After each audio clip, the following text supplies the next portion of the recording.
కింద మాట, పాపులై ఉండగానే క్రీస్తు మన కొరకు చనిపోయెను, కాబట్టి ఆయన రక్తము వలన ఇప్పుడు నీతిమంతులుగా తీర్చబడి మరింత నిశ్చయముగా ఆయన ద్వారా, గమనించండి మాట, ఆయన ద్వారా, క్రీస్తు ద్వారా, క్రీస్తు రక్తము ద్వారా, క్రీస్తు శిలువ మరణము ద్వారా మరింత ఉగ్రత నుండి మనము రక్షింపబడుచున్నాము.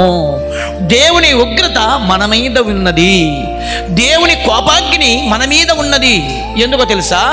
మానవుడు పాపి గనక, ఈ మానవుడు పాపి గనక ఈ పాపైన మానవుని గురించి ఏమండి, భయంకరమైన పాపములు, శాపములు, అంధకారములు ఉన్న మన గురించి యేసుక్రీస్తు ప్రభుల వారు ఆయన కోపాగ్నికి శిలువ మరణం అడ్డం వచ్చింది.